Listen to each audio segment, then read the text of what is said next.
नमस्कार। अगर आप किसी नेता के रिश्तेदार नहीं हैं तो इस देश में आम छात्र होने पर आपकी औकात सिर्फ एक एग्जाम की ओमार शीट में भरे हुए 48 सवालों जितनी होगी। जी हाँ, मैं बात कर रहा हूँ झारखंड की और आज की इस वीडियो में हम झारखंड का पूरा चिट्ठा खोलेंगे। जहाँ एक सिविल सर्विस के एग्जाम के अंदर 48 सवाल ओएमआर शीट में भरने वाला बंदा एग्जाम पास कर लेता है, लेकिन जो छात्र मेहनत करता है उसे आधी रात में लाठियां खानी पड़ती है। आज हम इस सिस्टम का पूरा कच्चा चिट्ठा खोलेंगे। कानून क्या कहता है, सिस्टम क्या कहता है और सिस्टम की कहां कहां गड़बड़ी है।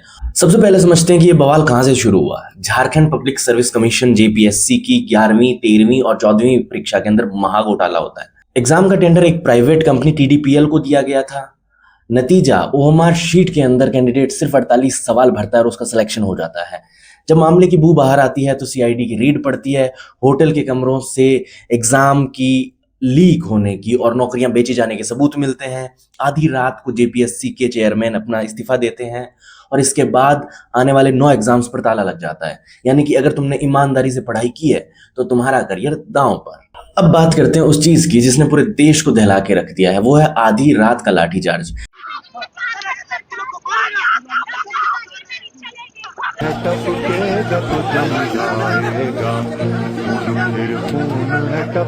जंतर मंतर पर लाठीचार्ज हुआ, बहुत क्रूरतापूर्ण था, लेकिन जो झारखंड के अंदर हुआ उसे भी नजरअंदाज नहीं किया जा सकता है। आपने बच्चों पे आधी रात को लाठी भांजी है। कानून क्या कहता है, लॉ क्या कहता है, हम इस सेगमेंट में देखेंगे। भारत के संविधान का आर्टिकल 19(1) का ए और बी हर नागरिक को शांतिपूर्ण तरीके से अपनी बात रखने और विरोध करने का अधिकार देता है। पुलिस प्रोटोकॉल कहता है कि लाठीचार्ज सबसे आखिरी विकल्प होता है। जब आपके सारे सॉल्यूशंस विफल हो जाए उसके बाद आप लाठीचार्ज कर सकते हैं, वो भी तब जब भीड़ हिंसक हो जाए। मगर लाठीचार्ज प्रोटोकॉल के अंदर आता है कि आपकी जो मार है वो कमर से नीचे तक होनी चाहिए। लेकिन आपने बच्चों के सर फोड़े।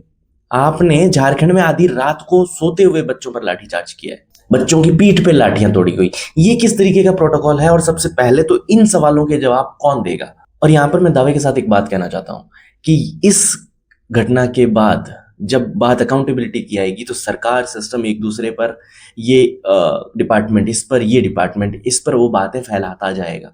सवाल आता है हम इस चीज को डील कैसे कर रहे हैं? सबसे बड़े दोगलेपन के साथ में। जो नेता जंतर मंतर पर बड़ी कूद कूद के गए थे, वही नेता अब यहां पर झारखंड में चुप है।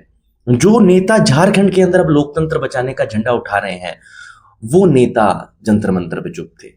विपक्ष के नेता एक दिन ट्वीट करते हैं, अगले दिन भूल जाते हैं। नेशनल मीडिया को इस बात से कोई फर्क ही नहीं है, क्योंकि उनके पैसे योगी जी और मोदी जी वैसे भी दे देते हैं। और मीडिया से सच्चाई की उम्मीद करना भी अपने आप में वाहियात चीज है।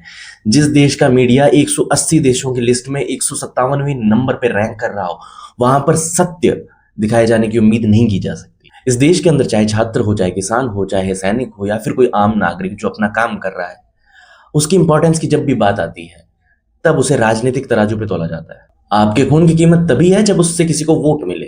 अब सुनिए कि छात्रों की मांग क्या है, और वो कोई खैरात नहीं मांग रहे हैं, लोकतंत्र का अधिकार है। पहली चीज, सीबीआई इंक्वायरी, जेपीएससी महाघोटाले और उस प्राइवेट कंपनी टीडीपीएल की तुरंत सीबीआई जांच हो। दूसरी चीज, एग्जाम ट्रांसपेरेंसी, आने वाले सभी एग्जाम्स का कैलेंडर फिक्स हो और उसके बाद पेपर सेट से रिजल्ट आने तक तमाम चीजें पूरी तरीके से पारदर्शी हो। तीसरी चीज, एज रिलेक्शन एंड कैलेंडर, यानी कि जिन बच्चों का ये इन घोटालों की वजह से 2-3 साल खराब हुए हैं, उन्हें उम्र के अंदर छूट दी जाए। चौथी चीज, अकाउंटेबिलिटी, जिन लोगों ने लाठीचार्ज किया है उन अधिकारियों से सवाल पूछे जाएं, उन पर एक्शन लिया जाए। दोस्तों, ये बात सिर्फ झारखंड की नहीं है या फिर सिर्फ जंतर मंतर की नहीं है, ये बात है आम नागरिक के अधिकार की।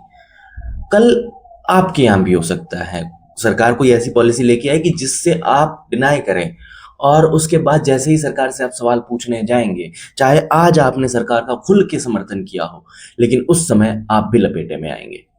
जब तक आप और मैं जातियों पार्टियों में बंटे रहेंगे, तब तक हमारी नौकरी, हमारे अधिकार बंद कमरों में बिकते रहेंगे।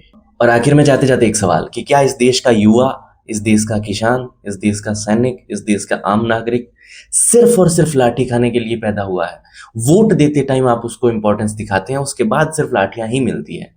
बाकी अगर वीडियो पसंद आई हो तो like, comment, share and subscribe. अभी तक मुझे किसी ने खरीदा नहीं है तो आपको यहाँ इस चैनल पर बिल्कुल अनबायस्ड चीजें मिलेंगी, तो आप सब्सक्राइब कर लेना। मिलता है अगले वीडियो में, तब तक के लिए राधे कृष्णा, राम राम, जय हिंद।